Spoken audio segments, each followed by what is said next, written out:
Atos capítulo 9, a partir do versículo de número 1. Quem achou, diga amém. Amém. E Saulo, respirando ainda ameaças e mortes contra os discípulos do Senhor, dirigiu-se ao sumo sacerdote e pediu-lhe cartas para as sinagogas de Damasco, a fim de que se encontrasse alguns daquela seita, quer homens ou quer mulheres, os conduzissem presos a Jerusalém. E aproximando-se ele de Damasco na sua viagem, subitamente ele foi cercado de um forte resplendor de luz do céu. E caindo por terra ouviu uma voz que lhe dizia: Saulo, Saulo, por que me persegues?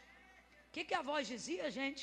Saulo, Saulo, por que me persegues? Diga de novo: Saulo, Saulo. Só isso. Amém. E ele disse: quem és, Senhor? E respondeu o Senhor: eu sou Jesus a quem tu persegues. Versículo 6. Agora levanta-te e entra na cidade, e lá te será dito o que te convém fazer. E os homens que iam com ele pararam espantados, ouvindo uma voz, mas não vendo ninguém. Então Saulo levantou-se da terra e, abrindo os olhos, não via coisa alguma. E guiando-o pela mão, o conduziram para Damasco. E você diz amém. Senta dando glória a Deus aí. Oh, aleluia. Aleluia. Só para te contextualizar bem rapidinho, redobre a sua atenção. Só para te contextualizar. Saulo é um homem que está fazendo exercício da sua cidadania romana. E você sabe que Roma é contra a igreja. Logo, ele é um agente para combater o crescimento da igreja naquela ocasião. Fora isso, ele mesmo vai confessar um pouco mais para frente que também na condição de judeu, mesmo exercendo sua cidadania e serviço em Roma, ele pertencia à classe dos fariseus, ou daqueles que zelavam pela lei com o máximo rigor. Então, numa linguagem pejorativa, não que isso que eu vou falar agora seja pejorativo, mas infelizmente o uso dessa palavra caiu para uso pejorativo de uns, 10 anos para cá, que é a palavra religioso, né? Religioso não deveria ser uma palavra que deveria ser vista com tanta coisa ruim, né? Mas infelizmente ficou, então é mais fácil para a gente entender. Então ele era extremamente religioso e extremamente criterioso quanto ao seu serviço romano. Por isso o nome que ele vai usar depois da sua conversão, que também certamente era um nome muito mais utilizado antes da sua conversão, não era o nome Saulo, era o nome Paulo. Porque Saulo é a variação do seu nome para o hebraico. Qual é a variação do seu nome para o hebraico? Vamos lá, gente. Qual é a variação do seu nome para o hebraico? E ele, na verdade, está no exercício de sua cidadania romana e não judaica. Então, por isso, obviamente, ele é muito mais conhecido como Paulo do que como Saulo. Tanto é que quando você vai ler o texto escrito no grego, não que eu leia o grego, quem me dera, mas através do estudo a gente vai compreendendo uma coisinha e outra. Quando você vai ler o texto, se você for ler no grego, você vai perceber que o nome dele não aparece traduzido de outra maneira senão no hebraico. Um exemplo para você entender: está tudo escrito no grego, no capítulo 9, bem como nos evangelhos do Novo Testamento.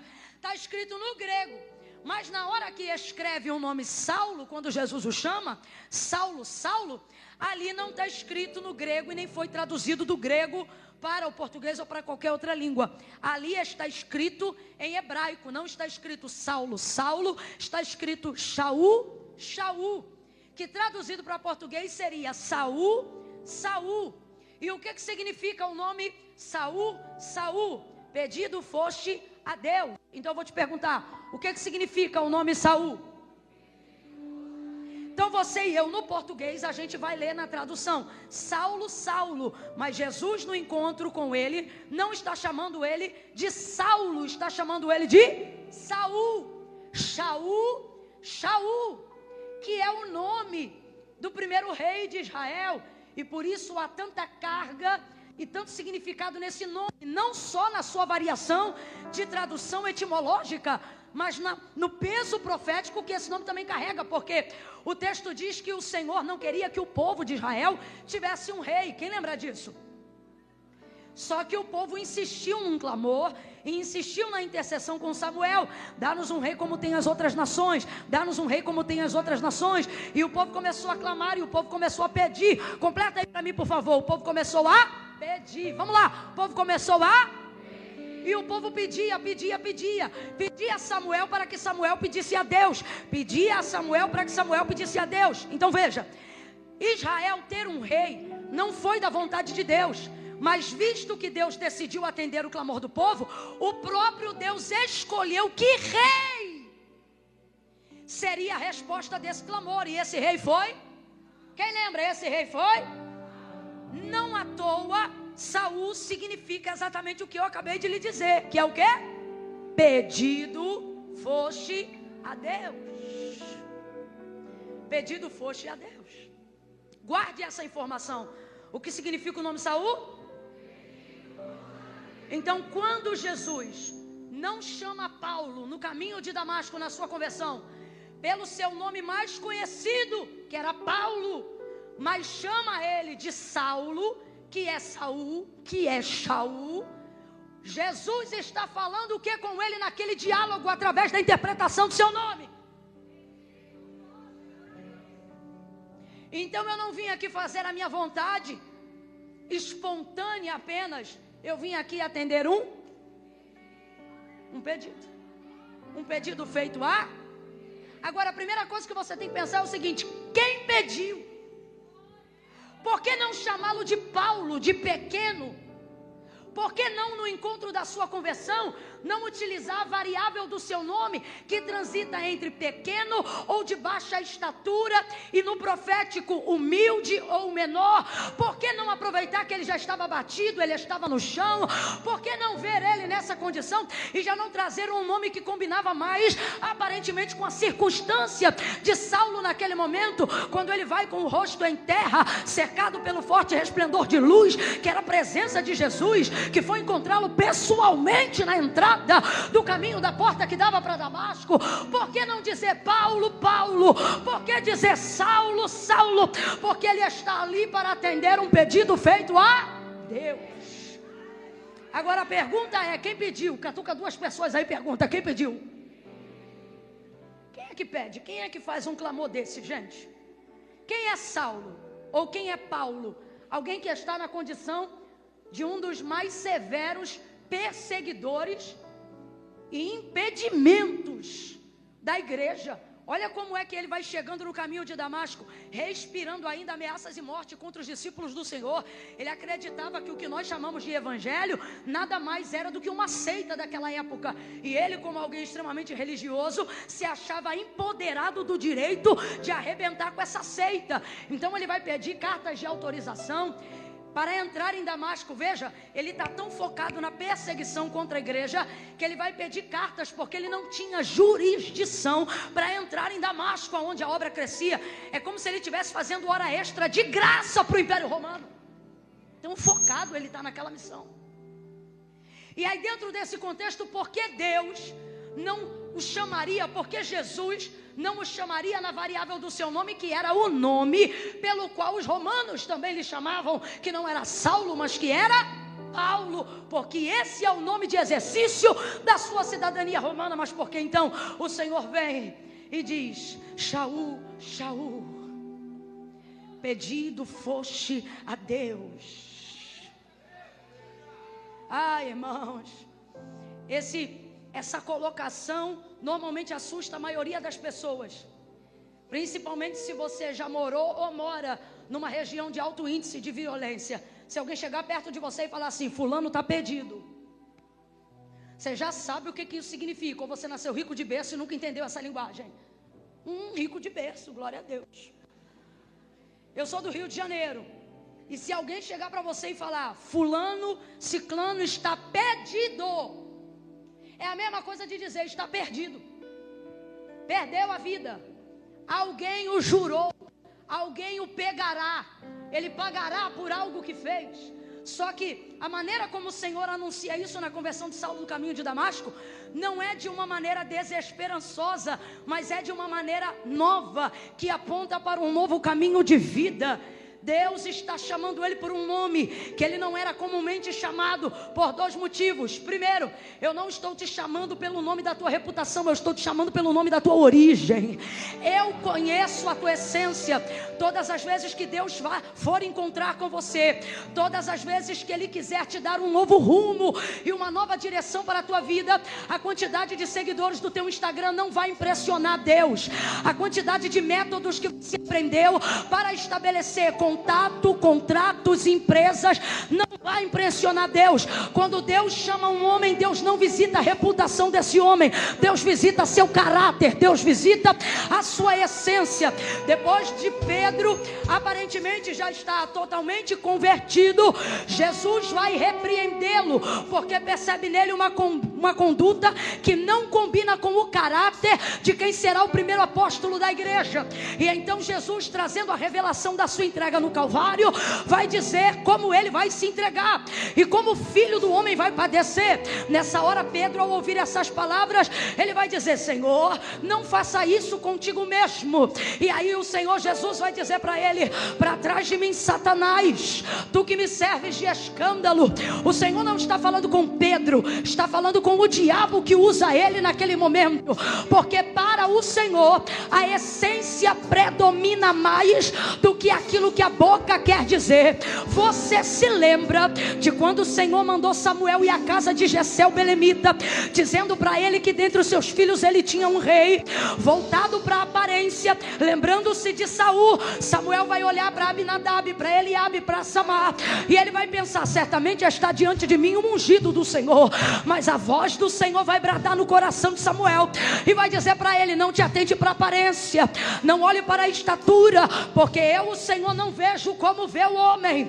E se eu fosse você, eu já estava glorificando a Deus, porque nessa noite Deus colocou na minha boca uma palavra que é resposta para o teu ministério, uma palavra que é resposta para o teu chamado. E assim diz o Senhor: eu não estou consultando o teu currículo profissional, a quantidade de línguas que você sabe falar, tuas habilidades não me impressionam, teu status social não me impressiona, a quantidade de zeros que você tem na tua conta, ou o nível do saldo devedor que está na tua conta, não interfere no meu chamado.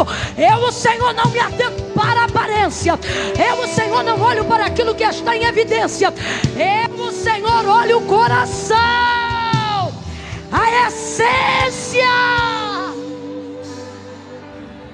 A essência.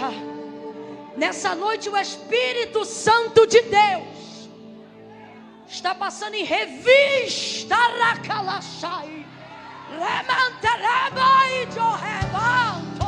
Ele está passando aqui, e eu não estou falando isso porque eu quero ouvir glória a Deus, não. Eu estou falando porque Ele está dizendo: eu estou passando em revista corações e ministérios.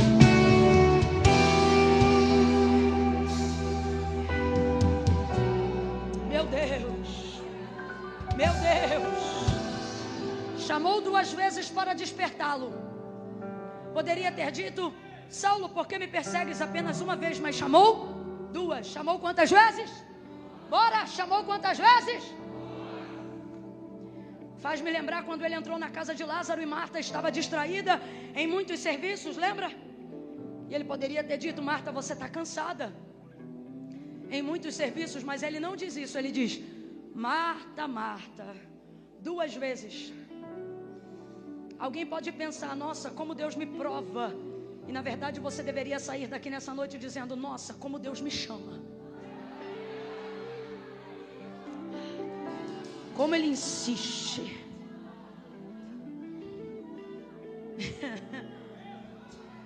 Nenhuma das desculpas que você tem dado para Deus vão convencê-lo a deixar de continuar chamando o teu nome para aquilo que Ele te escolheu para fazer. Pedido foste a Deus. Quem eu vejo pedindo aqui? Quem eu vejo pedindo aqui? Não está no texto de Atos 9, mas eu vejo na Bíblia. Eu vejo a igreja clamando por Saulo, por Paulo. Por que, Camila, que você vê a igreja?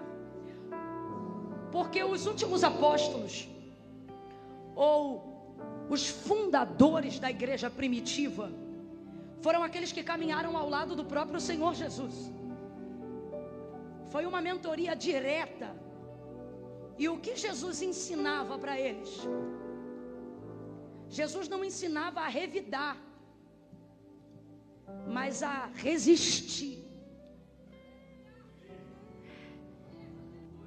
Você não vai ver Jesus dizendo: acabe com seus inimigos, destrua seus inimigos, mate os seus inimigos. Não, o que você vai ouvir Jesus ensinar a esses discípulos que se tornariam a futura igreja dele aqui na terra é: se te baterem um lado, dá um soco nele.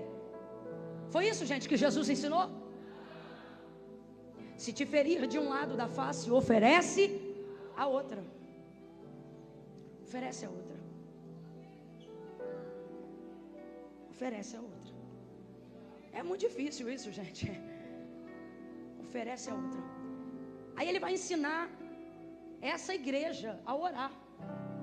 E na hora de ensinar essa igreja a orar, ele não ensina essa igreja a subir monte, bater pé no chão e dizer: dá de espada neles. Ele não ensina essa igreja a entrar para dentro do quarto e marchar e dar ordem em anjo, como se anjo obedecesse oração. Deus, vai lá e desfaz.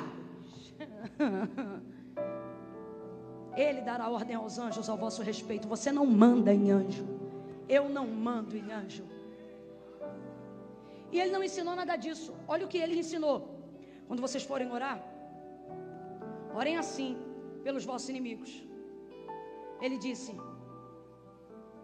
amai os vossos inimigos, intercedam por aqueles que vos perseguem. Pastor Hernani Santos tem uma frase que eu amo. Ele diz o seguinte no livro Corações Profundos, Revelações Profundas. Ele diz o seguinte: é impossível você ficar com raiva de quem você ora. E eu fiz o teste e é verdade. É impossível você nutrir ódio, mágoa, ressentimento de quem você torna alvo da tua súplica.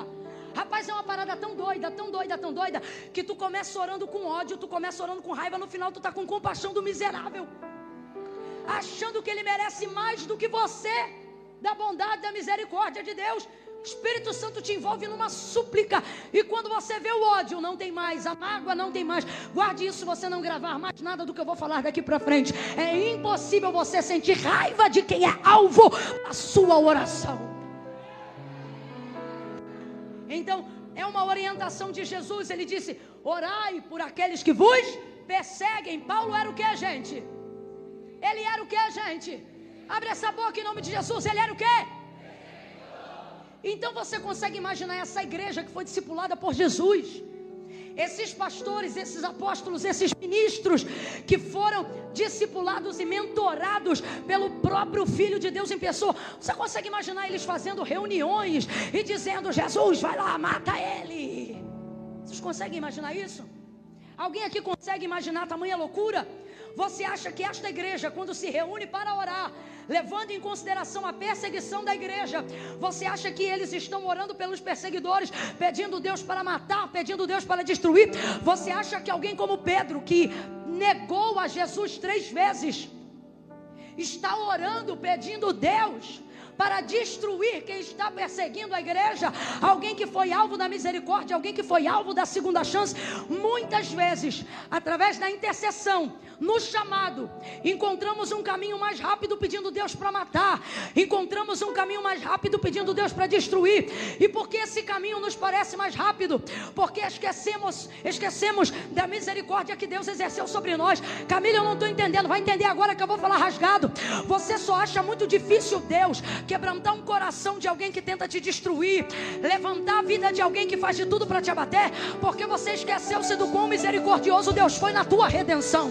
Você esqueceu-se do quão grandioso Deus foi quando decidiu perdoar os teus pecados, porque um pecador arrependido de verdade, quando ele tem consciência do que Deus o salvou, de onde Deus o tirou, da mentira, do engano, do abandono, da pornografia, da palavra pesada, torpe, ele não acredita que nada seja impossível para o Senhor.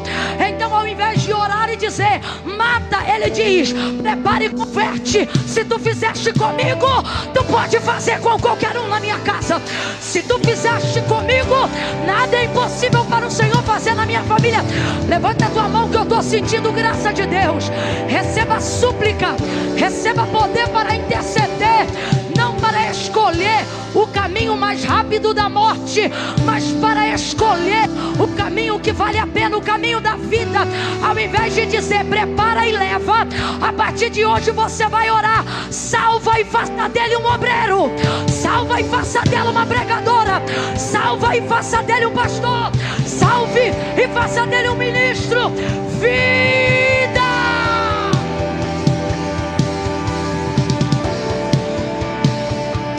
Os caminhos e as palavras do Senhor são palavras de vida e não de morte. Eu não posso aqui imaginar que a igreja está orando para Deus matar aqueles que a perseguem. E por que eu não posso imaginar isso? Porque não foi isso que o mentor dela ensinou para ela. Não foi isso que Jesus disse àqueles que pastoreariam o seu rebanho. Ele disse: amai os que vos odeiam, orai por aqueles que vos... Você não ostenta poder de Deus pedindo para Deus matar. Você manifesta poder de Deus pedindo para Ele ter misericórdia, para que Ele alcance outras vidas como alcançou você. Então, por mais que ele fosse chamado de Paulo naquele dia, Jesus vai chamá-lo de... Que significa pedido foste? Porque eu imagino, e agora sou eu que estou dizendo, que o clamor da igreja não era mata, mas era salva. Salva. Eu acredito numa igreja que orava até por César. Eu acredito em uma igreja tão piedosa que orava até para que Roma fosse alcançada. Eu acredito que uma igreja empoderada de verdade, e um homem e uma mulher que foi chamado por Deus para exercer um ministério com verdade, ele não usa o seu poder para destruir, mas para edificar. Saul, pedido foste a Deus, pedido foste a Deus. Agora, Camila, eu estou vivendo uma situação, irmãos, eu não planejei pregar isso que eu estou pregando agora, acredita? Não planejei. Mas é noite de resposta para intercessores aqui nessa noite. Para gente que precisa aprender a usar a unção que Deus deu, a direção que Deus está dando. Mas, Camila, como eu vou pedir por alguém que não quer ser pedido? Só que você não pede para quem precisa ser pedido, você pede para quem tem autoridade para receber pedido. Mateus capítulo 15, versículo de número 21 e diante, o texto vai narrar a história de uma mulher cananeia que, sabendo que Jesus ia passar pelas cercanias de Tiro e Sidom, saiu correndo atrás dele. E o texto diz assim: gritando pelas cercanias, ela clamava: Senhor, filho de Davi, tem misericórdia de mim, que minha filha está miseravelmente endemoniada. Senhor, e ela gritava sem parar. E os discípulos começaram a ficar constrangidos, porque o texto revela que Jesus queria passar em secreto naquele lugar. Só que essa mulher gritava: Senhor, filho de Davi, tem misericórdia de mim. E eu queria que você desse atenção ao clamor dela. Veja, ela não diz: Senhor, tem misericórdia da minha filha, mas ela foi lá buscar pela filha, porque quem estava endemoniada? A filha E você conviver com uma pessoa sobre posse e domínio completo de demônios é a mesma coisa que conviver com a morte, com perigo diário. Então ela queria viver essa libertação. Através da libertação da filha dela, ela também ficaria livre, porque nem todos os demônios prendem você. Às vezes a única maneira de prender você é prendendo quem você ama. Então ela clamava. Agora quem clamava era ela, não era a filha, porque a filha estava endemoninhada. Quem ainda está comigo, diga amém. Responda com inteligência. O Senhor responde clamor de endemoniado? Gente possessa por demônios ora? Gente com a mente cauterizada pelo erro ou pelo pecado, ela faz intercessão para Deus? Não. Então mais uma vez, Jesus tem compromisso com o demônio? Não. Então ela está lá pela filha, mas não é a filha que clama, é a mãe. Como ela sabe que a atenção do Senhor não é para o alvo da nossa busca, mas é para quem busca? Vou falar de novo. A atenção do Senhor não é para o alvo da nossa busca, mas para quem busca. Pedi, pedi e dá-se-vos-á. Buscai e achareis. Deus não está olhando quem você quer abençoar. Deus está olhando a maneira como você busca Ele para que Ele abençoe. Deus não está olhando quem precisa de libertação. Deus está olhando para quem o intercessor está clamando por libertação. Aí esta mulher vai dizer: Senhor, filho de Davi. Ela foi buscar a libertação da filha, mas ela não diz: tem misericórdia da minha filha. Pode olhar o texto em casa. Ela diz: tem misericórdia de mim, que minha filha está miseravelmente endemoniada. Então o que ela está dizendo? Senhor, tem misericórdia é de mim. E como é que eu estou pedindo para o Senhor manifestar que tem misericórdia de mim? A minha intercessão é que se tu tiveres misericórdia de mim, tu vai libertar ela. Se tu tiver misericórdia de mim, tu vai alcançar ela. Porque os ouvidos de Deus é para quem clama. Os ouvidos de Deus são para quem intercede. E por que eu estou pregando isso aqui nessa noite? Deus é minha testemunha que não era o que eu queria pregar. Porque Deus está dizendo: você não está sabendo usar a chave que eu te dei. Seu chamado está vivendo um nível de engessamento. Sua unção não está manifestando toda a libertação que ela poderia. Porque você olha para quem precisa e diz: fulano não vai querer Deus nunca, ciclano não vai aceitar Jesus nunca, o outro não vai largar a cachaça nunca. Você fica dizendo: Deus olha para ele, Deus olha para ela. E Deus está dizendo: eu não olho para quem está de costas para mim, eu olho para quem está diante de mim. Então você deveria estar clamando e estar dizendo: olha para mim, tem misericórdia de mim, porque eu sou tua serva. Eu vim no culto, ouça, eu ofertei, eu estou diante da tua presença. Eu vim aqui te clamar por aquilo que me aflige, eu vim aqui te buscar por aquilo que me incomoda. Filho de Davi, tem misericórdia de mim. Ela clamava e não parava. Filho de Davi, tem misericórdia de mim. Bata no teu peito e diga: de mim, diga: de mim. Meu Deus.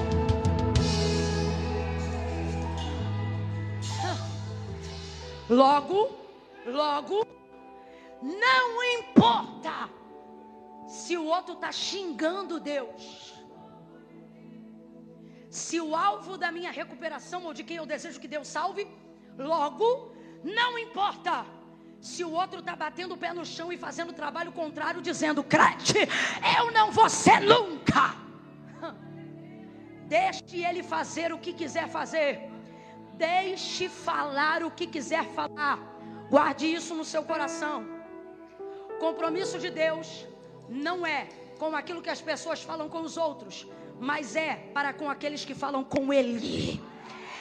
Então Ele está dizendo: teu problema e o meu problema é que a gente dá muito ouvido para o que os outros dizem e pouca fala para o que Deus quer ouvir de nós. Pare de dar ouvido aos endemoniados. Pare de deixar os endemoniados roubarem a tua paz. Pare de deixar os alcoólatras minarem a tua fé. Pare de deixar os prostituídos rasgarem as tuas vestes sacerdotais. Deus está dizendo: você está dando muito ouvido ao que eles dizem e pouca fé ao seu clamor. Ah, Senhor, olha para ele, olha para ela, pois a partir de hoje ele está dizendo: tu vai orar, olha para mim. Olha para mim e salve esse homem, porque eu amo ele. Olha para mim e resgata esse filho, porque eu acredito na tua palavra. E o diabo vai dizer: teu filho não vai sair do tráfico, não. Ele é um rebelde. Só que você vai dizer: eu não estou falando com você e nem com meu filho. Eu estou falando com quem manda em você. Manda no meu filho, manda na terra, em tudo que existe e em tudo que há. Este é o clamor da igreja. A igreja fala a Deus. Eu vou falar algo que Deus tem colocado no meu coração de maneira muito forte nos últimos 3-4 meses desse ano. Gastamos muito tempo falando de Deus e pouco tempo falando com Deus. Você fala de Deus lavando louça, você fala de Deus arrumando casa, você fala de Deus no ônibus, no carro, no telefone, no WhatsApp. Você fala de Deus escrevendo, fala de Deus falando, fala de Deus cantando. E você acha que se você está falando, Deus está ouvindo e está tudo certo. Só que Deus me trouxe hoje aqui para dizer: uma coisa é você falar de mim para os outros, outra coisa é você falar comigo. Tudo, olha para cá. Tudo que você sabe sobre Deus não determina seu nível de poder e de unção. Não é o quanto você sabe que Ele é capaz de fazer que faz Ele fazer. É o quanto você é capaz de colocar diante dEle o que você precisa, deseja e quer que Ele faça. Falamos de Deus o dia inteiro. Acordamos e damos a Ele os nossos primeiros pensamentos. Até aqueles que estão com dificuldade de orar e se sentem atormentados pela culpa de não estarem orando, ainda em sofrimento estão diante de Deus o tempo todo. Mas por quê? Que mesmo tendo Deus em seus pensamentos, tendo Deus em suas conversas, sua vida não é transformada, mas ela vive num looping repetitivo de depressão, queda, aí pseudo avivamento, cai de novo, parece um eletrocardiograma. Você não tem estabilidade espiritual. E por que isso se dá? Porque você aprendeu a ouvir falar sobre Deus e você também aprendeu a falar sobre as coisas que Deus faz. Mas o último estágio é o mais difícil. Qual? Falar com Ele. Tudo te afasta para você não falar com Ele. Se você ficar sem orar 3 dias no quarto, você morre de vergonha de ter ficado tanto tempo sem orar. E aí agora você não ora também. Porque você aprendeu a falar sobre Deus. Mas você não se envergonha de falar sobre Deus. Se tiver que pregar, você prega. Se tiver que cantar, você canta. Se tiver que falar de Deus para alguém, você inclusive vê nisso a sua redenção. Para mostrar: estou fraco, mas ainda sou teu.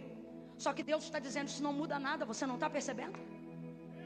Não é o quanto você fala de mim, é o quanto você fala comigo. Com essa chave, a igreja não falava só de Deus, a igreja falava todo dia. O texto não diz que eles se reuniam para cantar, o texto não diz, pode olhar, Atos dos Apóstolos capítulo 2, o texto não diz que eles se reuniam para louvar, o texto não diz que eles se reuniam para pregar, o texto diz que eles se reuniam para orar. Essa sempre foi a primazia da igreja. Nossa liturgia não foi inventada sem base bíblica. Tudo que os crentes vão fazer, ou o que eles não sabem se farão, começa sempre com oração. Eu sou de um tempo que não se mudava de casa sem orar. Não se desenvolvia relacionamento sem orar. Não se mudava de igreja sem orar. Não se viajava sem orar. Até para saber que estado vai passar as férias, tinha que orar. Porque o povo não vivia de ouvir ou falar sobre Deus, mas de falar com Deus. A igreja falava com Deus, aleluia. A igreja falava com Deus.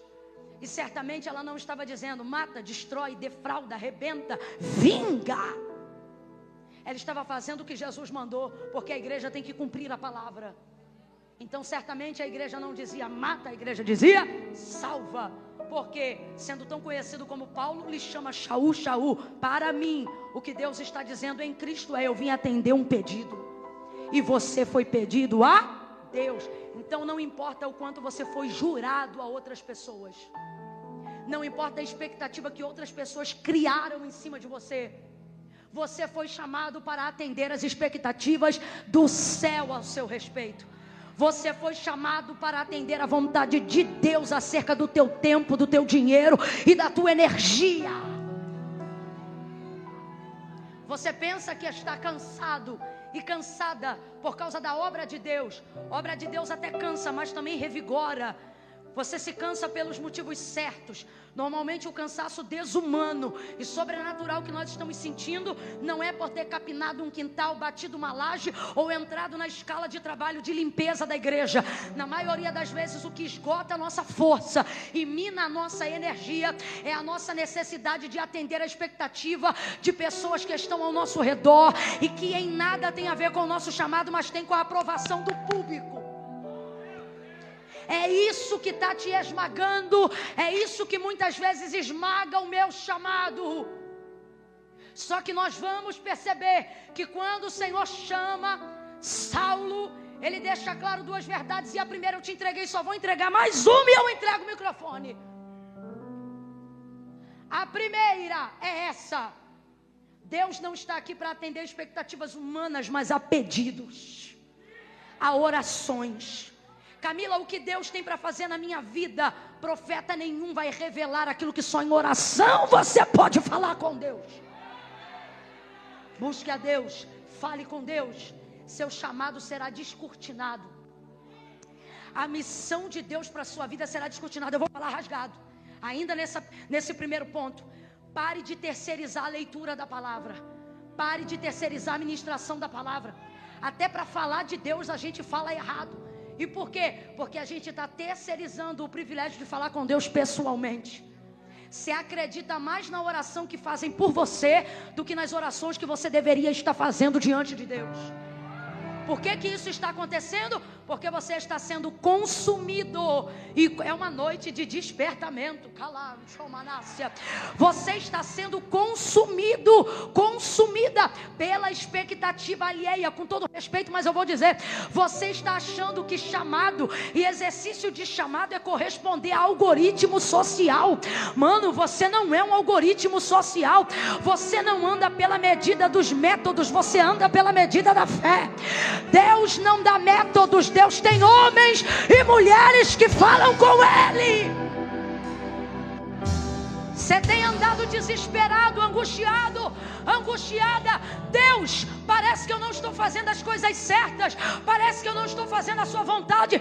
E parece porque não está mesmo. Porque você acha que a aprovação de Deus está na aprovação dos homens. Irmãos, se a gente soubesse a quantidade de gente que tem sucesso, mas que não passa, como eu ouvi de um amigo esses dias, de fracassados bem pagos. Por quê? Porque não está entendendo a necessidade de voltar a falar com Deus. Se você é crente e não está falando com Deus, você está afastado.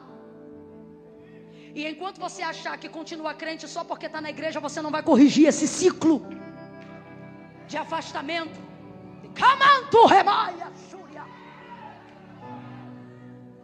Vou falar como Deus está mandando. Não bebeu, não caiu, não fumou, não prostituiu. Mas a tua condição circunstancial é equivalente à condição de quem pratica a mesma coisa. Por quê? Também não fala com Deus, também não se aproxima de Deus, também não tem resposta de Deus, também não tem direcionamento de Deus, vive perdido. Se aproxime, volte a falar com Deus. Segunda e última coisa, porque de verdade, tem dias que Deus envia a gente como pregador, né?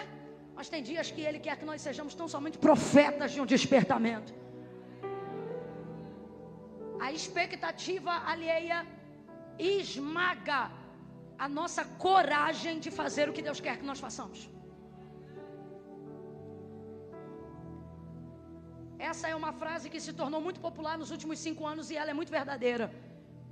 O que tem acabado conosco, ou o que tem acabado com alguns, não é o diabo, é o seu status.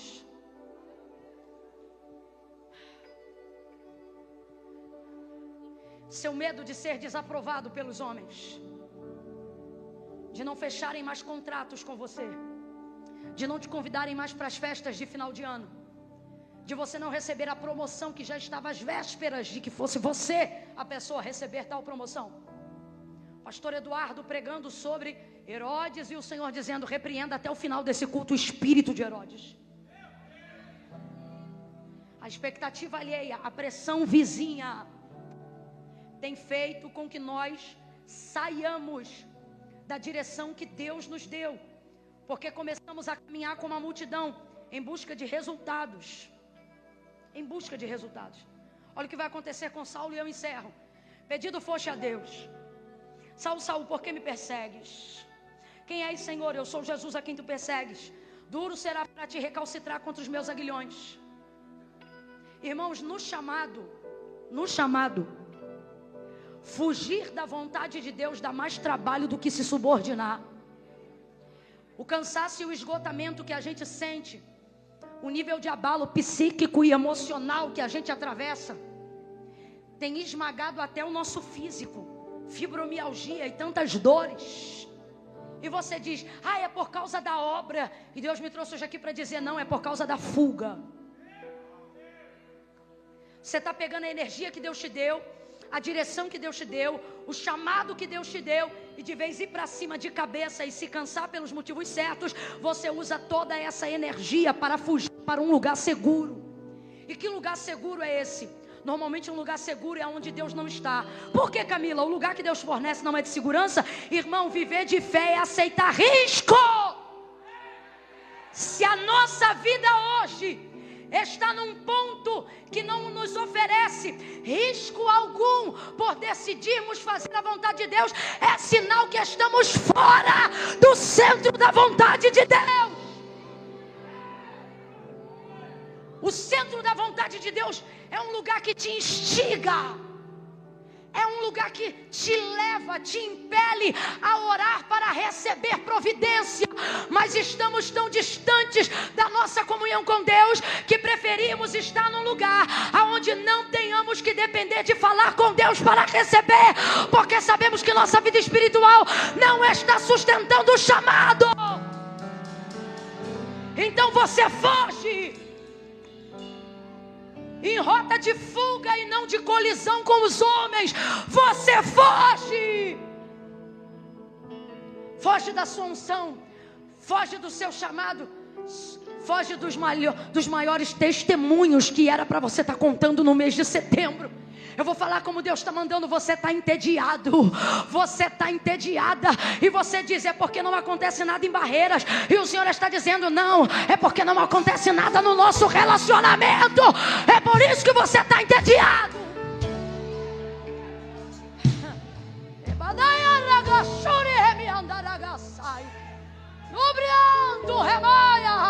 Terra, remanto que levaia só. Eu sei, seria tão top se Deus me entregasse hoje algumas palavras, algumas revelações, algumas coisas. Só que eu penso que talvez Deus não esteja fazendo isso, não porque não seja bom, não porque não seja maravilhoso, mas para que você não saia daqui achando que o que você precisa começa aqui e termina aqui. Deus está dizendo: pode até começar aqui, mas só vai terminar quando tu voltar para o quarto.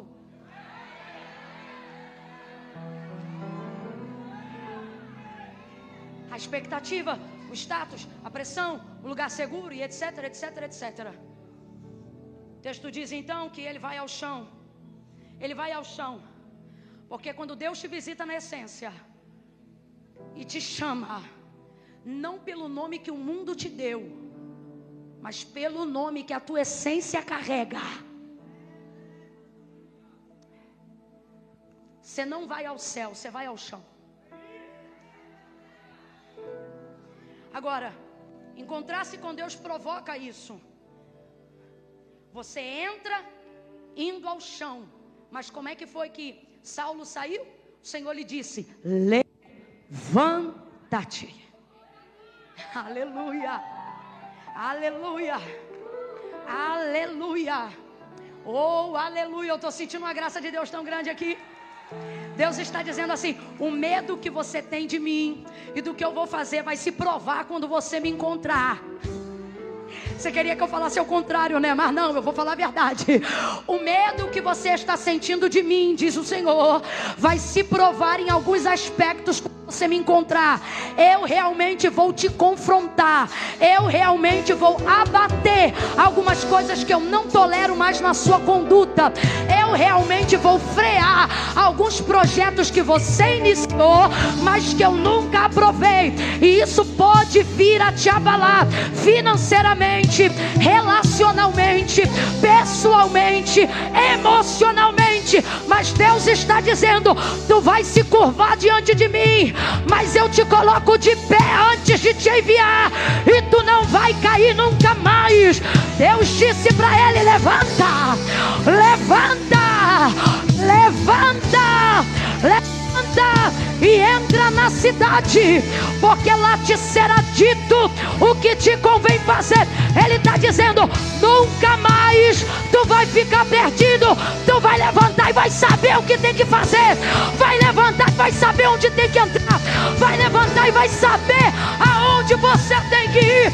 Eu vou te dar uma direção que te leva.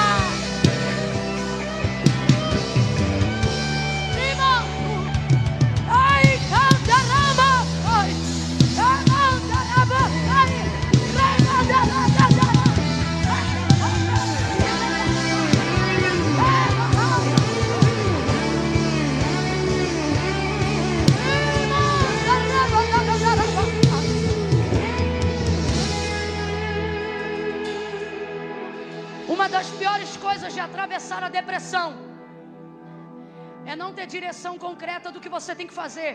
É a ausência de um propósito.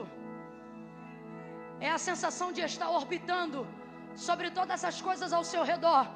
Uma das piores coisas de estar triste, atravessando o burnout ou qualquer coisa semelhante à exaustão física e emocional, não é a capacidade com que isso te abate na carne, é a capacidade como isso bloqueia o teu processo criativo e faz você se tornar, aos seus próprios olhos, por mais que já tenha tido feitos e realizações, mas aos seus próprios olhos você se vê como alguém impossibilitado, que não pode produzir mais coisa nenhuma, nem mesmo uma louça lavada e uma pia limpa.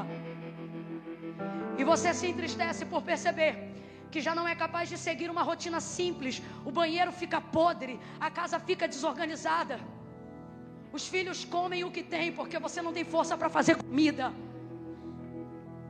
E alguém pensa que você está se esquivando da responsabilidade, mas Deus e você sabem que você não tem força. Você vive em estado constante de implosão. E aí um dia depois de um culto como esse, você pensa: amanhã tudo vai ser diferente. Então você fervilha e borbulha em esperança, mas vê tudo isso se desabar e percebe que todos os dias vão se repetir e serem iguais, e se sente dentro de um cativeiro. E você não abre nem conta isso para ninguém, porque você pensa que se você falar da sua fraqueza, isso vai minar o resto de força que as pessoas acham que tem em você. Orbitando sem propósito, você descobre que o pior não é a dor da fibromialgia, não é a tensão muscular, não é o desemprego, a ausência de uma carteira assinada ou a falta de um CNPJ. Você descobre que o pior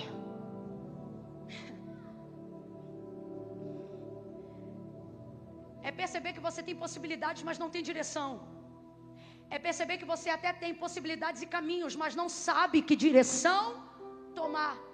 Então é nessa hora que a maioria das vezes você pensa: seria melhor se eu dormisse e Deus não permitisse eu acordar.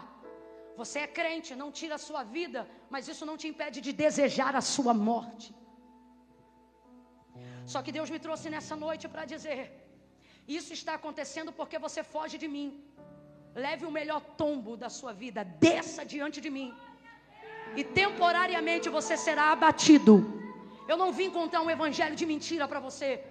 Deus vai te peneirar, vai te ralar. Talvez o que Ele tem para você antes da honra seja o esmagamento. Porque a oliveira é melhor vendida como azeite do que como azeitona. E até aqui você veio até um ponto do processo, mas render-se ao esmagamento está acabando com você. Só que Deus está dizendo: o que mais você tem a perder? É isso que o Espírito de Deus me manda dizer a alguém aqui. O que mais você tem a perder? E eu vou dizer: o status. E é por isso que você não se rende, para que seus filhos não vejam como você está, que seu marido não veja como você está, para que o seu orgulho não veja como você está. Só que o Senhor está dizendo para mim e para você: humilhai-vos debaixo da potente mão do Senhor, e ao seu tempo Ele vos exaltará. Eu não programei dizer isso, mas Deus está mandando eu dizer. Diga para o irmão que está do seu lado: é a primeira vez que eu estou te pedindo para fazer isso. Diga para ele: até aqui. Grita para ele, diga: até aqui você foi azeitona, agora você será azeite. Diga: até aqui. Diga: até aqui você foi uva, mas agora você será vinho. Deixa ele esmagar, desça diante dele, te humilhe diante dele.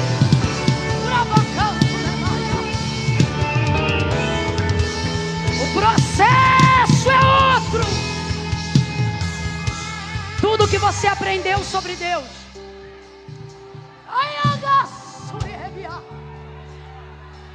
tudo que você conheceu sobre Deus até hoje, te trouxe até aqui. Olhe para mim, olhe para mim, olhe para mim. Por que você não está conseguindo romper desse ponto que você chegou? Porque você quer usar todas as ferramentas que você já viu Deus usar, que te trouxeram até aqui. Só que Deus está dizendo que tudo que te trouxe até aqui não te serve para te levar para mais lugar nenhum.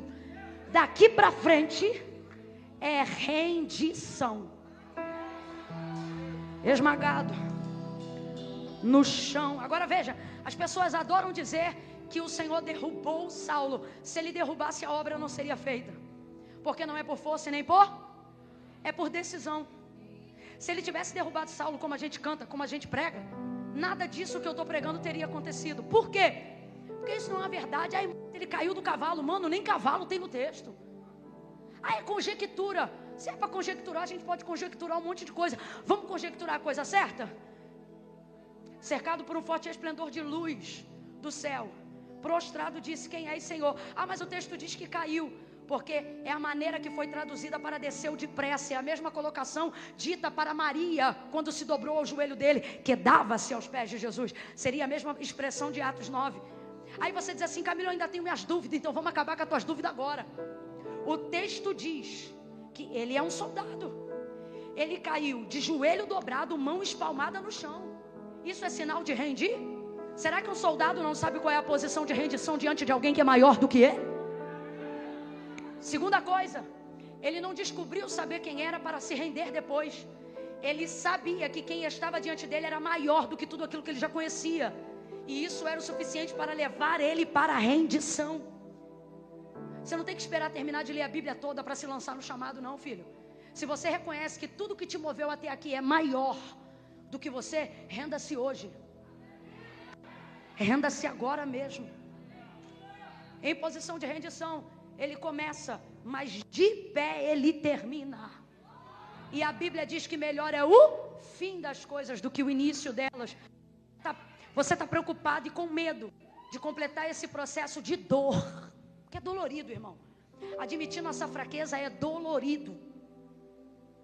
Você está com medo de entrar nesse processo de reformulação da sua vida espiritual, porque ele começa te botando no chão. Mas o que Deus nos trouxe nessa noite, e quem tem ouvidos, o que Ele está dizendo é: você entra diante de mim, caído, mas sai de diante de mim, de pé e com uma direção. Para os que estão atravessando momentos difíceis, psicossomáticos, psicológicos, a palavra que Deus colocou no meu coração para fechar esse momento é: depois que você se render, você vai abrir os olhos e não vai ter vontade de ficar mais 10 minutos na cama. Não vai ter vontade de ficar mais meia hora pensando assim: eu vou levantar para quê? O Senhor está dizendo: você nunca mais vai acordar sem propósito, porque o teu propósito vai te despertar do teu sono todos os dias. Eu vou liberar uma palavra de esperança, porque Deus, quando manda eu falar, eu falo, mas também quando Ele manda eu soltar o bálsamo, eu solto. E Deus está me mandando dizer para você aqui que lembra quando você era criança e estava de férias? E você tinha ansiedade de não dormir para aproveitar o máximo do dia e acordar primeiro que... Gente, eu me lembro, eu com 5, 6 anos de idade, indo na cama dos meus pais e fazendo assim no olho da minha mãe e do meu pai, dizendo: acorda, já é dia. Porque a minha vontade era de viver aquele dia, porque eu estava de férias. Deus está dizendo: e se eu te disser que ainda antes que esse ano termine, se você se render ao processo, ao clamor, você vai voltar no espírito a ser como aquela criança que, ao invés de acordar arrastando o pé e dizendo mais um dia, você vai levantar e vai animar a casa inteira a levantar também para viver o propósito do chamado do Senhor.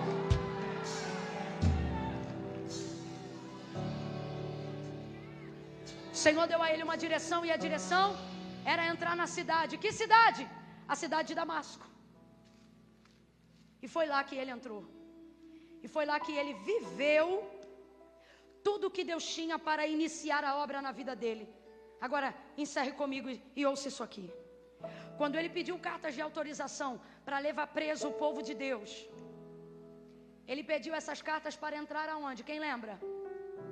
Qual era o nome da cidade? Quem lembra? Hã? Então responda com inteligência: aonde ele queria entrar? Aonde ele queria chegar?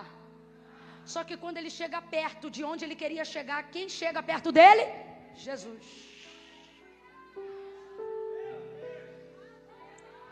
Deus me manda te dizer assim: já há alguns anos você se sente perto de chegar aonde você queria chegar, mas você não chega. E isso é que te aflige a alma. Aí você pensa: deve ter algo de errado comigo, ou deve ser o inimigo. E Deus me trouxe hoje aqui para dizer: não é você, nem é o inimigo. Quem chega perto de você, quando você chega perto de onde você quer chegar, sou eu. Porque nesse processo eu vou trabalhar com dor e desejo. Quanto mais desejo você tiver de algo, eu vou aproximar a dor de você, para você entender que não há realização de desejo sem ser na minha presença. Vou falar como Deus está mandando. Deus está dizendo: antes de você se realizar, você vai me realizar. Agora o texto diz que depois desse processo que ele vai viver bem no meio, tão perto de onde ele queria chegar, o texto diz que Jesus vai dar a direção para ele. E a direção é: volta para casa? A direção é: vai para Jerusalém? Não. Qual é a direção? Entra na cidade. Qual era a cidade? Qual era a cidade? Olha para o teu irmão e diz assim: você vai chegar aonde queria chegar. Prega para ele e diz: mas vai chegar como ele queria que você chegasse. Diga para mim: Saulo chegou ou não chegou? Chegou ou não chegou? Mas como é que ele queria chegar? Dando carteirada, prendendo, interrogando, cheio de orgulho, cheio de autoridade, cheio de habilidade, cheio de poder humano. E aí parece que eu vejo Jesus dizendo: vai chegar. Você quer chegar lá? Vai chegar. Mas vai chegar como eu quero. Não vai chegar por cima, vai chegar por baixo. Não vai chegar se achando, vai chegar na humildade. Deus está dizendo: eu estou te esmagando perto do caminho, porque eu vou fazer. Você vai chegar aonde você planejou chegar, mas chegará como eu planejei que você chegasse. Vai chegar do meu jeito, vai chegar do meu jeito, vai chegar como o temperamento que eu vou trabalhar, vai chegar como o jeito que eu vou trabalhar em você. Quem acredita no trabalhar de Deus, quem tem coragem de se submeter a Ele, dá um salto dessa cadeira. Você vai chegar, vai chegar. Meu Deus, esse grito está na boca. Assim diz o Senhor: você vai chegar, vai chegar, você vai chegar lá.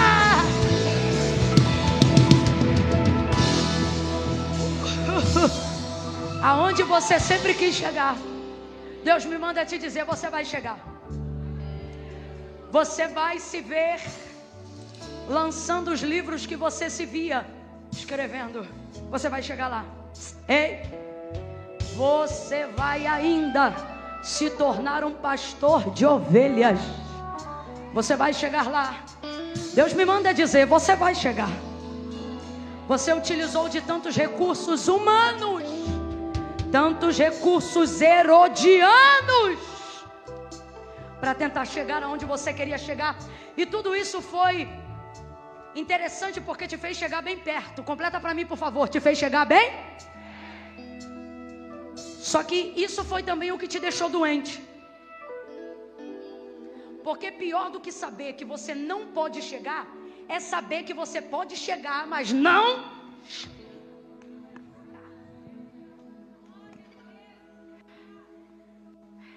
Isso irrita muito mais.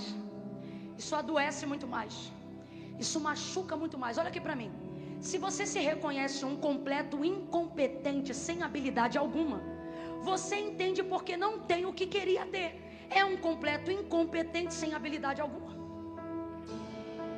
Costuma funcionar assim. Agora, se você vê que não é tão ignorante quanto outros que, parecendo mais ignorantes, chegaram, aí você fica aflito e diz: eu não sou tão incompetente assim. Eu me esforcei, eu tenho me esforçado até para viver.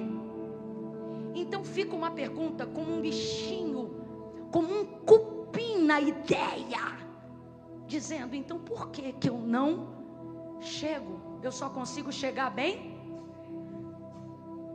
Eu fico pensando, por que que Jesus não se aproximou dele quilômetros antes dele chegar em Damasco? Mas o texto diz que o Senhor apareceu para ele já no caminho. Ele estava tão...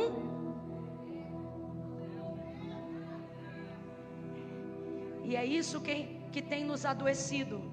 Ter chegado tão perto com os nossos esforços, ter chegado tão perto com os nossos contatos, ter chegado tão perto com as nossas habilidades, e agora, mesmo estando tão perto, só poder entrar depois do processo, só poder entrar depois da conversão, só poder entrar depois da metanoia.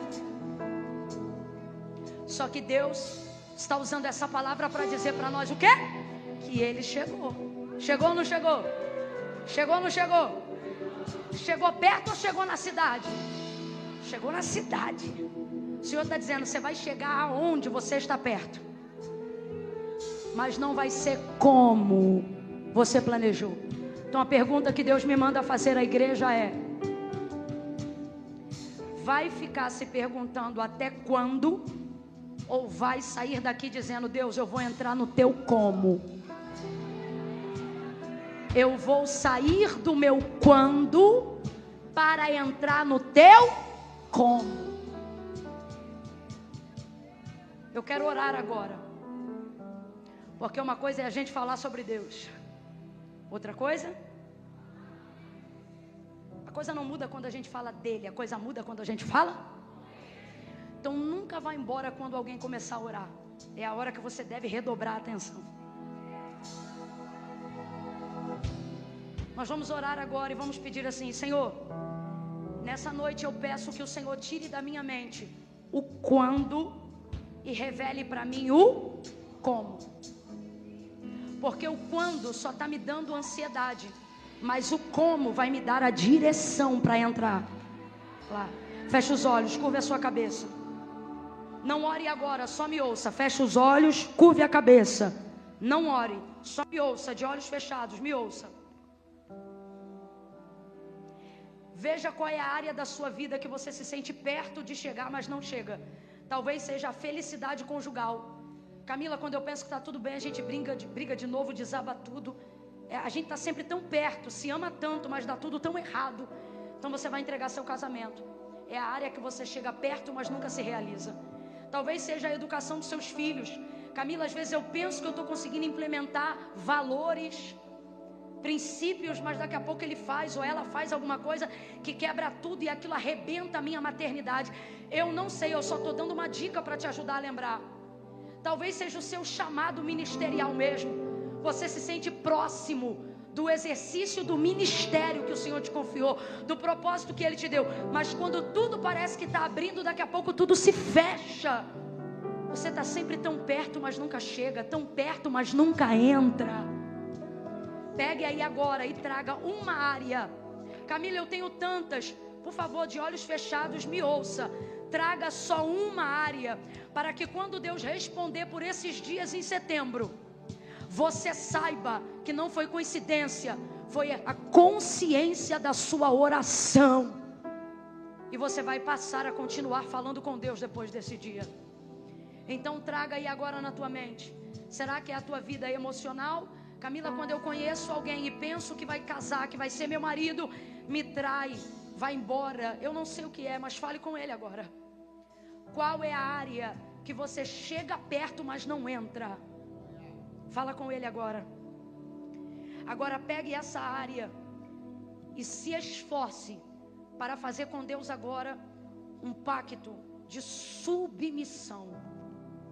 Senhor, eu quero me render. Eu não quero mais tratar essa área com as minhas próprias habilidades. Eu não quero mais tratar essa área com a minha própria mente. Senhor, eu quero me subordinar, eu quero subordinar esse casamento, eu quero subordinar esse ministério, eu quero, pegue aquilo que estava perto, mas você não chegava, e subordine agora.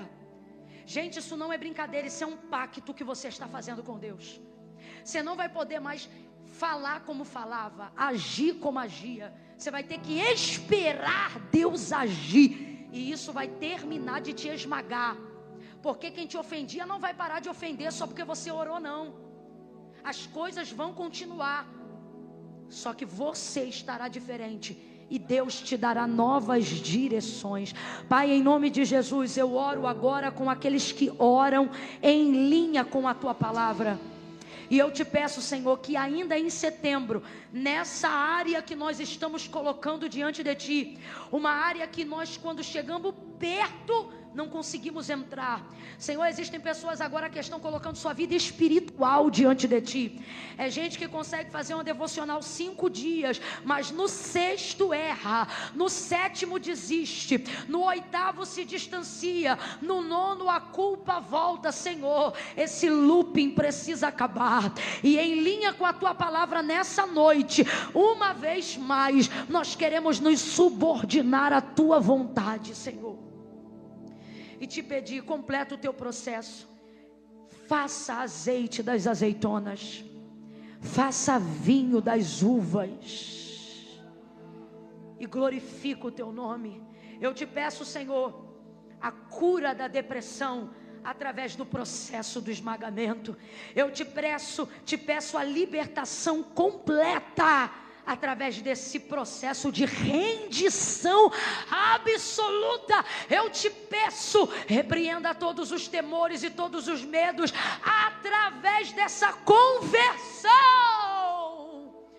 Uma conversão verdadeira, a conversão de quem já se converteu, a conversão de quem precisa se converter nesta noite. Chama pelo nome. E que ainda antes desse ano acabar, o Senhor ouça a nossa oração, que será: cheguei aonde eu queria, como Deus queria. Renova a esperança nessa noite. Renova a esperança e faz essa pessoa entender que ela chegou perto demais para desistir, perto demais para voltar atrás, perto demais para abrir mão desse sonho. Coloca ele dentro da cidade, coloca ela dentro da cidade, coloca os pés dele como tu colocaste os pés de Abraão em Canaã, coloca os pés dela dentro da geografia da sua realização, Senhor. Essa é a nossa oração, em nome de Jesus. Quem concorda, diga. Levante a sua cabeça.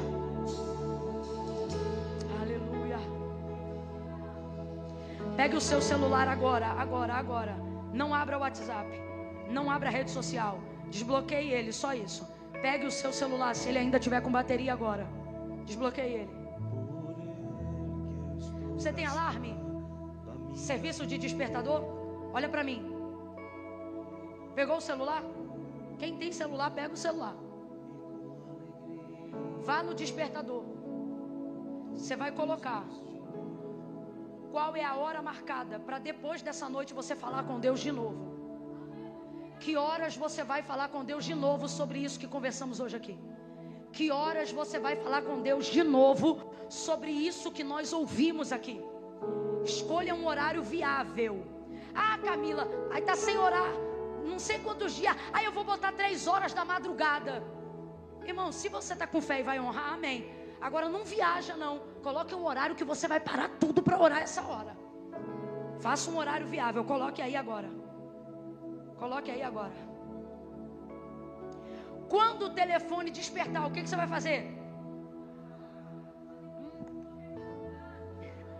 Vou perguntar de novo. Quando o telefone despertar no horário que você colocou aí, de acordo com a sua logística, o que você vai fazer? Falar com Deus, você vai orar. Vai orar sobre o quê? Sobre o que a gente conversou hoje aqui. O que a gente falou hoje aqui? É isso. Porque quando você está muito perto e está muito no processo, até para saber o que vai falar com Deus é difícil. Botou aí para despertar? Você vai terminar de orar quando ele despertar. E vai botar para despertar de novo. Você vai agendar a próxima hora que você vai falar com Deus. Eu vou botar o meu aqui. Não olha para mim não, irmão. Se você tem celular e ainda não botou o despertador, bota, sabe por quê? Eu posso pregar 4 horas e isso não muda a sua vida.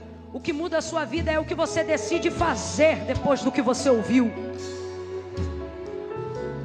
Colocou? Quem colocou, diga amém. Guarda o celular.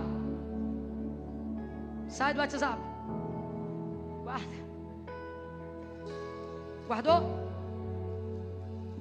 Última oração da noite. Eu vou contar de 1 a 3. No 3, quem estiver afastado, distante. Camila, essa palavra foi para mim, Camila. Eu sei que foi para todos nós. Eu também recebi. Recebi muito. Mas Camila, eu preciso tomar uma decisão hoje. A de reconciliar com o Senhor. Me afastei. Mas Camila, precisa, porque não foi a igreja que inventou isso. Foi Jesus que disse assim, aquele que me confessar diante dos homens, eu também o confessarei diante do meu Pai que está no céu. Porém, aquele que se envergonhar de mim diante dos homens, ficará envergonhado diante do meu Pai e dos anjos que estão no céu. Camila, é que eu tenho um monte de coisa para resolver. Jesus disse, ora, sem mim nada podeis fazer. Pega teu status hoje de querer ser bom crente, bota no bolso e humildemente seja o crente que você puder ser hoje. E venha do jeito que você estiver. Quando eu disser 3, quem está afastado, Quem se diz desviado, que dia da semana é hoje, gente? Ah, eu estou desviado quinta-feira à noite, depois das 10 na igreja. Tu não está desviado. Era para tu estar em qualquer rocha de Barreiras. Se você está aqui é porque você ama e tem temor. E está com saudade e é a noite de você voltar. Quem tem ouvidos, e ao ouvir, não endureça o seu coração. No 3, se você hoje quiser reatar seu relacionamento com Deus, eu vou te dar a chance de fazer com Ele um concerto. E vou pedir o pastor Eduardo para orar por você. E eu vou orar com imposição de mãos daqui. Eu conto 1. A igreja orando agora. Para que se tiver alguém aqui que precisa reatar a amizade com Deus, tenha coragem. Coragem, tenha coragem. Eu conto 2. Você vai levantar a mão direita bem alta no 3. 2,5. Coragem. Camila, sou eu. Essa noite é de mudança para mim. É você? Se é você, 3. Levanta a mão bem alto e fica com a mão aí erguida. Deixa eu te ver. Acende a luz da nave um pouquinho, acende. 1, 2, 3, 4, 5, 6, 7, 8, 9, 10, 11, 12, 13, 14, 15, 16, 17, 18, 19, 20, 21, 22, 23, 24, 25, 26, 27, 28, 29, 30, 31, 32, 33, 34, 35, 36, 37, 38, 39, 40, 41, 42, 43, 44, 45, 46, 47, 48, 49, 49. Vira, aplauda o Senhor. Você vai chegar 50.